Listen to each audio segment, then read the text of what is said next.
Present tense और past tense को पढ़ा था और इनके जो काइंड्स होते हैं और इनकी जो पहचान है, इनके जो रूल्स हैं, इनके सेंटेंस किस प्रकार से बनाते हैं, इनको अब तक हमने है वो समझा था। अब हम आगे जो तीसरा टेंस है वो है फ्यूचर टेंस और उसके जो 4 काइंड्स होते हैं उनको हमें एक एक करके है वो पढ़ते हैं। तो सबसे पहला जो काइंड्स है फ्यूचर टेंस का वो है फ्यूचर सिंपल टेंस। अब ये फ्यूचर सिंपल टेंस है, इसका मतलब फ्यूचर का मतलब आप जानते हैं भविष्य काल, प्रेजेंट वर्तमान काल की बात हो रही थी उसको हमने वर्तमान काल में पढ़ा था। पास्ट भूतकाल, अब तक हम इससे पहले जो पास्ट टेंस पढ़ा है वो उसका मतलब भूतकाल होता है तो उसके बारे में पढ़ा। अब आता है फ्यूचर टेंस जिसका मतलब होता है भविष्य काल। इसमें जो भी बातें होगी सब वो भविष्य की बातें होगी, जो समय अब तक आया नहीं है, आने वाला है। तो सबसे पहले हम फ्यूचर सिंपल टेंस है इसके बारे में है वो पढ़ेंगे। सबसे पहले इसकी पहचान की बात करते हैं, उसके बाद में नियम और उसके बाद में इसमें सेंटेंस है वो किस प्रकार से बनाते हैं उसके बारे में वो पढ़ेंगे। इसकी पहचान है कि इस टेंस के जो हिंदी वाक्य है उसके अंत में क्या आएगा, गा, गी और गे, ये शब्द आएंगे। जो भी हिंदी वाक्य है उसके अंत में यदि गा, गी या गे शब्द आते हैं तो वो फ्यूचर सिंपल टेंस का होगा। जैसे आप देख सकते हैं यहाँ पे, हम कल जालोर जाएंगे, अंत में गे आया है। वह सेव खाएगा, गा आया अंत में। बादल पुस्तक पढ़ेगा, कवि कविता लिखेगा, ठीक है ना। तो इस प्रकार से ये जो सेंटेंस है जिसके अंत में यदि गा, गी, गे इत्यादि शब्द आते हैं तो वो फ्यूचर सिंपल टेंस का है वो सेंटेंस होगा। अब उसके बाद में आते हैं रूल्स की बात करते हैं हम कि इस टेंस के अंदर इसके रूल्स क्या हैं।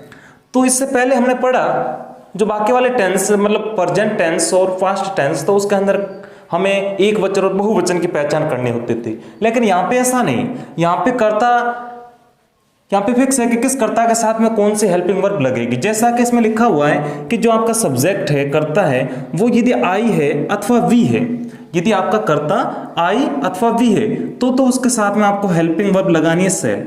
यदि आपका कर्ता, आपका जो सेंटेंस है वो में से अथवा हम से, कोई वाक्य है वो में से अथवा हम से शुरू हो रहा है तो उसके साथ में आपको हेल्पिंग वर्ब शेल लगानी है।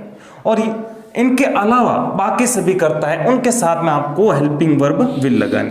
सिर्फ आई और वी के साथ में सेल लगानी है और बाकी सब इसके अलावा जितने भी दे है या कोई नाम है, कोई एट वगैरह जो भी होते हैं बाकी सभी करता है उनके साथ में आपको विल लगानी। और मेन वर्ब जो मुख्य क्रिया है उसकी आपको फर्स्ट फॉर्म ही यहाँ पे यूज करनी, केवल फर्स्ट फॉर्म। तो आपको समझ में आ गया होगा कि इसमें किस प्रकार से बनाते हैं। सबसे पहले हम इन्हीं नियमों की मदद से इन सेंटेंस को है वो बनाना सीखते हैं। तो जब कोई भी साधारण वाक्य बनाते हैं तो उसके लिए जो स्ट्रक्चर होता है वो ये होता है कि हम उसमें सबसे पहले क्या लेते हैं, सब्जेक्ट लेते हैं और उसके बाद में हम हेल्पिंग वर्ब लगाते हैं। उसके बाद में हम वर्ब लिखते हैं और इस टेंस के अंदर वर्ब की फर्स्ट फॉर्म लगेगी। उसके बाद में हम ऑब्जेक्ट लेते हैं, ऑब्जेक्ट के बाद में हम है वो अदर लेते हैं, कोई अदर सेंटेंस, अदर यदि कोई शब्द है इसमें वर्ड है तो उसको है वो ऐड कर देते हैं। तो ये अफर्मेटिव सेंटेंस है उसको हम पहले लेते हैं इस स्ट्रक्चर की सहायता से कि सबसे पहले सब्जेक्ट लिखना है जो करता है इस काम के अंदर, जो इस सेंटेंस में जो काम कर रहा है उस कर्ता को लिखेंगे। उसके बाद में हेल्पिंग वर्ब लिखेंगे, यदि आपकी कर्ता है वो आई और वी से शुरू हो रहा है तो आप लिखेंगे शेल, और यदि कोई इनके अलावा है तो लिखेंगे आप विल। उसके बाद में वर्ब की फर्स्ट फॉर्म लेंगे, उसके बाद में आप ऑब्जेक्ट यानी कर्म लिखेंगे और उसके बाद में अन्य लिखेंगे। तो आइए इसकी मदद से बनाते हैं हम इस सेंटेंस को कि हम कल जालोर जाएंगे। सबसे पहले तो आपने पहचान कर दी, गे आया अंत में, फ्यूचर सिंपल टेंस का है, ठीक है। दूसरा आपको पहचान करने के लिए शुरुआत में वाक्य कहां से शुरू हो रहा है। जैसा कि मैंने बताया आई और वी से शुरू हो रहा है तो आपको सेल लगाना। कहने का मतलब यदि हिंदी के अंदर मैं और हम से शुरू हो रहा है तो उसके साथ में हेल्पिंग वर्ब सेल लगानी। तो ये हम से शुरू हो रहा है तो हमको इंग्लिश में क्या कहते हैं, वी कहते हैं। तो ये आपका सब्जेक्ट हो गया। उसके बाद में क्या लेनी है, आपको हेल्पिंग वर्ब लेनी। तो जैसा कि मैंने बताया आई और वी के साथ में हेल्पिंग वर्ब क्या लगती है, सेल लगती है। तो ये आपने लगा दिया शेल, ये आपने हेल्पिंग वर्ब लिख दी वी शेल। उसके बाद में आपको वर्ब की फर्स्ट फॉर्म लेनी है। तो वर्ब की फर्स्ट फॉर्म, वर्ब क्या है, जाएंगे। देखो यहाँ पे जाना, ये साथ में आएगा, जाना। जाना को इंग्लिश में क्या कहते हैं, गो। और हमें केवल यहाँ पे वर्ब की फर्स्ट फॉर्म ही लिखनी है। तो वी शैल गो। अब उसके बाद में ऑब्जेक्ट कि वो कहाँ जा रहे हैं, तो वो जालोर जा रहा है, तो ये आपके जालोर जाने का कर्म कर रहा है वो, तो गो टू, आप लिख देंगे जालोर। अब अदर के अंदर कुछ है, बिल्कुल है, यहाँ पे वो कल जाएगा, यानी कब जाएगा, टुमारो, कल। और ये सेंटेंस आपका बन गया। बहुत ही इजी था कि हम कल जालोर जाएंगे, सब्जेक्ट लिखा वी, उसके बाद में आपको हेल्पिंग वर्ब लिखनी है, आई और वी के साथ में हेल्पिंग वर्ब शैल लगेगी। उसके बाद में आपको वर्ब की फर्स्ट फॉर्म लिखनी है, तो वर्ब की फर्स्ट फॉर्म आपने लिख दी गो।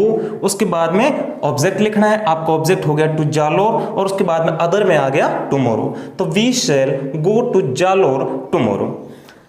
इसी प्रकार हम ये बनाएंगे कि वह सेव खाएगा। अब इसको किस प्रकार से बनाते हैं, तो इसको समझिए आप। सबसे पहले वह को इंग्लिश में कहते हैं ही, ये आपका सब्जेक्ट हो गया, कर्ता हो गया, ठीक है।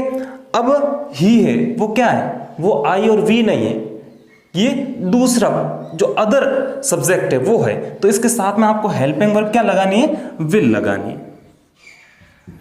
सेल तो कब लगता है, जब यहां पे आई और वी होता तो।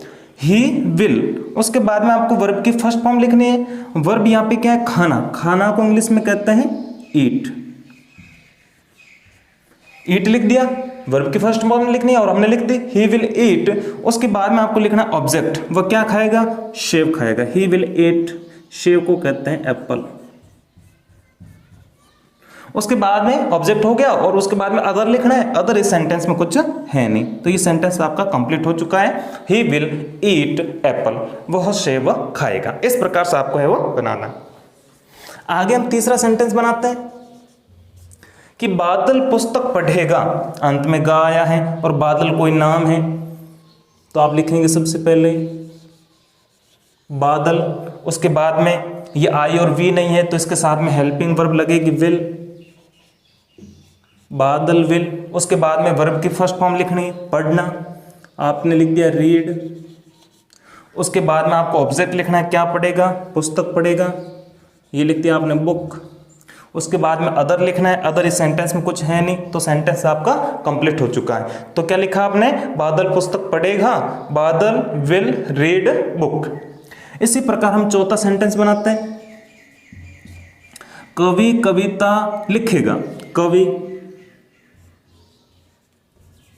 कवि को पोइट कहते हैं, पोइट। उसके बाद में ये कोई अदर सब्जेक्ट है, तो इसके साथ में हेल्पिंग वर्ब विल लगेगी। उसके बाद में पोइट विल। उसके बाद में आपको लिखना है जो लिखेगा, इसकी फर्स्ट फॉर्म लिखना राइट, पोइट विल राइट। और उसके बाद में कविता, तो यहां पे आपको है वो कविता लिख देना है, पोइम,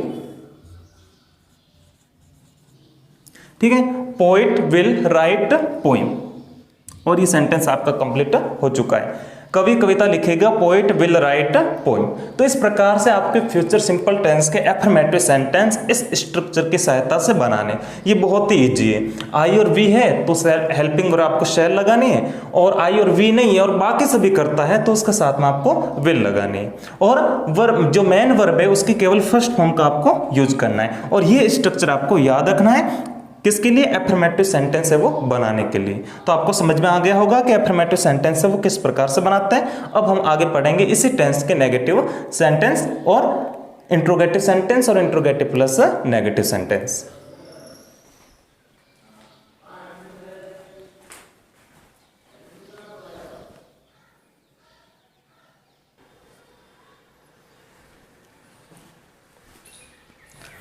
अभी तक हमने एफर्मेटिव सेंटेंस के बारे में पढ़ा था। अब हम आगे पढ़ेंगे नेगेटिव सेंटेंस, इंटरोगेटिव सेंटेंस और इंटरोगेटिव प्लस नेगेटिव सेंटेंस। इसके बारे में पढ़ेंगे, समझेंगे कि सेंटेंस है वो किस प्रकार से बनाए जाते हैं फ्यूचर सिंपल टेंस में।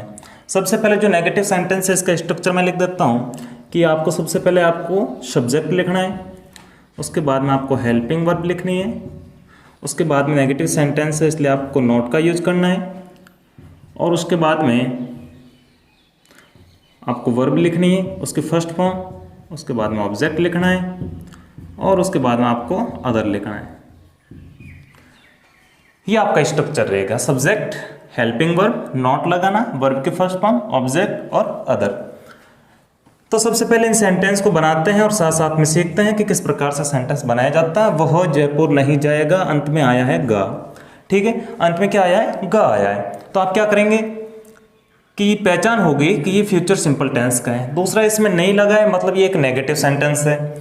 और बाद में वह क्या, वह का हिंदी अर्थ, वह को इंग्लिश में कहते ही, मतलब इसके साथ में विल लगेगा, सेल नहीं लगेगा। क्यों? क्योंकि सेल लगता है, जो हेल्पिंग वर्ब सेल होती है वो सिर्फ आई और वी के साथ में ही लगती है। तो ये आपने ही लिख दिया। हेल्पिंग वर्ब इसके साथ में आप विल लिखेंगे। उसके बाद में आपको नॉट लगाना है। उसके बाद में आपको वर्ब की फर्स्ट फॉर्म लेनी है, वर्ब यहाँ पे जाना। उसके बाद में आपको ऑब्जेक्ट लिखना है कि he will not go to, ये आपका ऑब्जेक्ट हो गया जयपुर।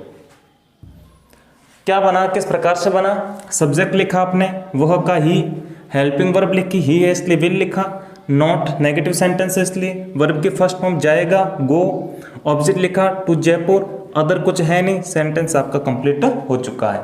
ही will not go to Jaipur. इसी प्रकार इसका बनेगा कोमल बाजार नहीं जाएगी। अंत में क्या आया? गी आया है, नेगेटिव सेंटेंस। कोमल कोई नाम है, कोमल, तो इसके साथ में हेल्पिंग वर्ब क्या लिखेगी? विल लिखेंगे, कोमल विल। उसके बाद में वर्ब की फर्स्ट फॉर्म जाना, तो आपने लिख दिया गो, कोमल विल गो, सॉरी, उसके बाद में आपको नॉट लिखना है, नॉट, और उसके बाद में आपको वर्ब की फर्स्ट फॉर्म लिखनी गो। कोमल विल नॉट गो, और कहाँ पे नहीं जाएगी? बाजार, तो आप लिख देंगे टू मार्केट। ये लिख दें, ये सेंटेंस बन गया।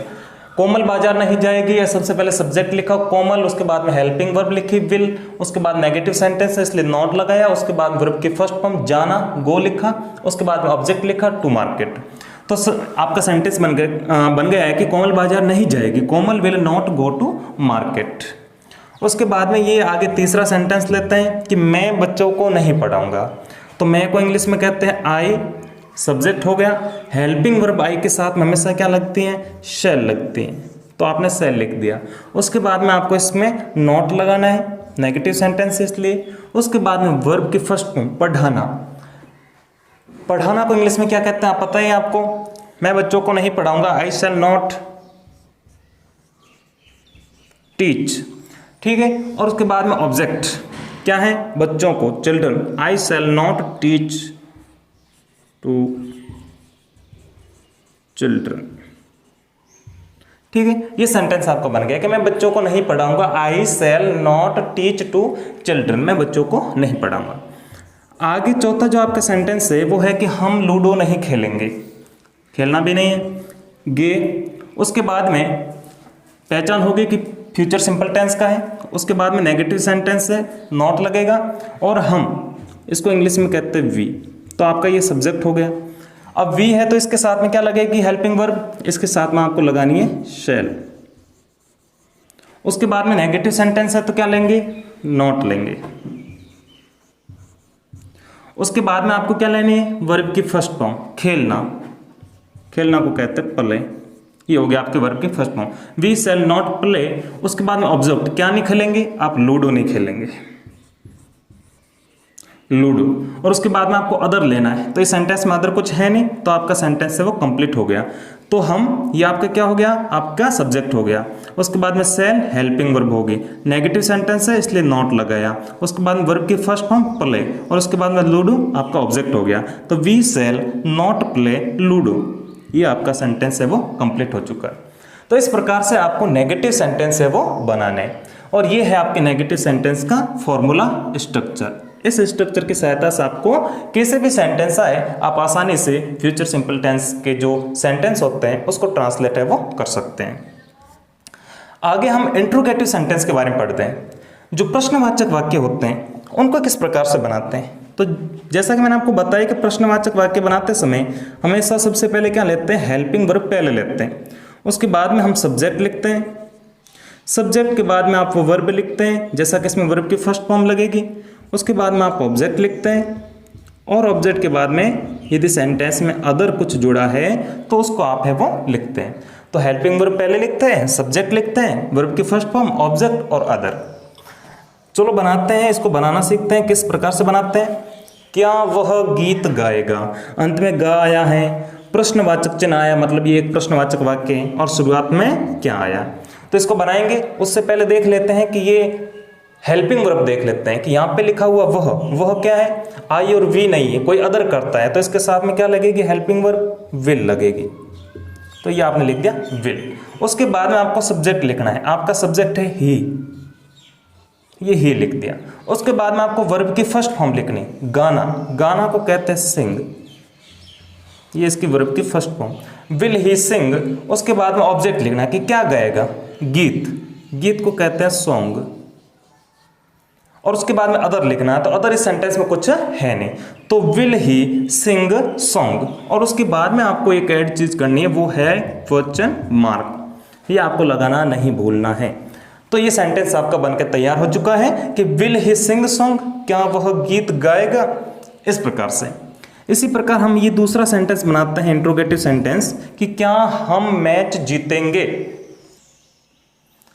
क्या हम मैच जीतेंगे। इस सेंटेंस को किस प्रकार से बनाते देखिए, अंत में गे आया है, क्वेश्चन मार्क है, शुरुआत में क्या लगा है। चलो इसको बनाते हैं। सबसे पहले देख लेते हैं कि यहाँ पे हम लिखा हुआ है, हमको इंग्लिश में कहते हैं वी, तो वी के साथ में आपको हेल्पिंग वर्ब क्या लगानी है? शैल लगानी। तो हमने सबसे पहले हेल्पिंग वर्ब शैल ले ली। उसके बाद में सब्जेक्ट लिखते हैं, सब्जेक्ट आपका है यहाँ पे वी लिख दिया। उसके बाद में आपको वर्ब की फर्स्ट फॉर्म लिखनी है, यहाँ पे वर्ब क्या है? जीतना, जीतना को क्या कहते हैं? विन कहते हैं, WIN win. Shall we win. उसके बाद में आपको ऑब्जेक्ट लिखना है, ऑब्जेक्ट क्या है? मैच, तो ये आपने लिख दिया MATCH match, shall we win match. और उसके बाद में आपको अदर लिखना है, और अदर नहीं है तो फिर क्वेश्चन मार्क है वो ऐड कर देना। क्या हम मैच जीतेंगे? शैल वी विन मैच, इस प्रकार से बनेगा। और समझते हैं सेंटेंस को। तीसरा सेंटेंस लेते हैं, इंट्रोगेटिव सेंटेंस। क्या गाय घास चरेगी, अंत में गी आया है, क्वेश्चन मार्क लगा है, क्या लगा है? गाय। तो सबसे पहले आपको हेल्पिंग वर्ब क्या लगानी है? विल। उसके बाद में सब्जेक्ट लिखना है काउ। उसके बाद में आपको वर्ब की फर्स्ट फॉर्म लिखनी चरना, चरना को कहते हैं ग्रेज, विल काउ ग्रेज। और उसके बाद में आपको क्या करना है? आपको ऑब्जेक्ट लिखना है, ऑब्जेक्ट यहाँ पे क्या है? घास, घास को इंग्लिश में क्या कहते हैं? ग्रास कहते हैं। उसके बाद में अदर कुछ है नहीं, तो आपको क्वेश्चन मार्क है वो लगा दो, विल काउ ग्रेज ग्रास, क्या गाय घास चरेगी। तो ये सेंटेंस आपका कंप्लीट हो चुका है। तो इस प्रकार से आपको इंट्रोगेटिव सेंटेंस क्रिएट करना है, बनाने हैं। अब ये अंतिम इंट्रोगेटिव सेंटेंस लेता हूं मैं कि क्या चपरासी घंटी बजाएगा, गा अंत में आया है, क्वेश्चन मार्क लगा हुआ है, क्या लगा है, कैसे बनाते हैं? चपरासी है तो इसके साथ में हेल्पिंग वर्ब तो आपको पता है विल लगेगी। उसके बाद में सब्जेक्ट आपका लगेगा यहाँ पे पियोन। उसके बाद में वर्ब की फर्स्ट फॉर्म बजाना, तो उसके साथ में आपको वर्ब की फर्स्ट फॉर्म रिंग लगेगी, विल पियोन रिंग। उसके बाद में आपको ऑब्जेक्ट लिखना है घंटी, घंटी को आपको पता है बेल। और उसके बाद में अदर क्या है? अदर कुछ नहीं, तो विल पियोन रिंग बेल। तो उसके बाद में आपको क्वेश्चन मार्क ऐड कर देना है, ठीक है ना। तो इस प्रकार से बन जाएगा इंट्रोगेटिव सेंटेंस। तो बहुत ही ईजी है, आप समझ रहे हैं, और मुझे ऐसा लग रहा है कि आपको समझ में आ रहा है। तो ये बहुत ही आसान है, और इस तरीके से आपको सेंटेंस है वो बनाना है, उनको ट्रांसलेट करना है। अंत में आता है इंट्रोगेटिव प्लस नेगेटिव, यानी प्रश्नवाचक भी होगा और नकारात्मक भी होगा। इनको किस प्रकार से बनाते हैं, चलो इनको भी देख लेते हैं। तो इनका स्ट्रक्चर है तो मैं लिख देता हूं आपके लिए कि सबसे पहले आपको हेल्पिंग वर्ब लिखनी है, उसके बाद में आपको सब्जेक्ट लिखना है, उसके बाद में आपको नेगेटिव सेंटेंस नॉट लगाना है, उसके बाद में वर्ब की फर्स्ट फॉर्म लिखनी है, उसके बाद में ऑब्जेक्ट लिखना है, उसके बाद में अदर लिखना है, और उसके बाद में क्वेश्चन मार्क ऐड करना है। ये आपका स्ट्रक्चर है, इसको याद कर लो। हेल्पिंग वर्ब पहले, सब्जेक्ट बाद में, उसके बाद में नॉट लगाना है, वर्ब की फर्स्ट फॉर्म लगानी है, ऑब्जेक्ट लिखना है, अदर लिखना है, और क्वेश्चन मार्क ऐड करना है। कैसे बनाते हैं? इसे स्ट्रक्चर की सहायता से बनाते हैं। क्या राधा खाना नहीं पकाएगी, गी आया है, क्वेश्चन मार्क लगा है, नहीं लगा, मतलब नेगेटिव सेंटेंस, दोनों साथ में। कैसे बनाते हैं? सबसे पहले राधा है तो आप हेल्पिंग वर्ब क्या लिखेंगे? विल लिखेंगे। उसके बाद में आप सब्जेक्ट लिखेंगे, सब्जेक्ट आपका राधा। राधा के बाद में आपको नॉट लगाना है क्योंकि नेगेटिव सेंटेंस है। उसके बाद में आपको वर्ब की फर्स्ट फॉर्म लगानी है पकाना, जिसको इंग्लिश में कहते हैं cook. Will Radha not cook. उसके बाद में ऑब्जेक्ट क्या नहीं पकाएगी? खाना। खाना को आपको पता है क्या कहते हैं? फूड कहते हैं। उसके बाद में अदर लेना है। अदर इसमें कुछ है? कुछ नहीं है, तो क्या करेंगे? क्वेश्चन मार्क ऐड कर देंगे, लिख देंगे will Radha not cook food. क्या राधा खाना नहीं पकाएगी? बहुत ही ईजी था, बहुत ही आसान था, आपने बनाया इस तरीके से।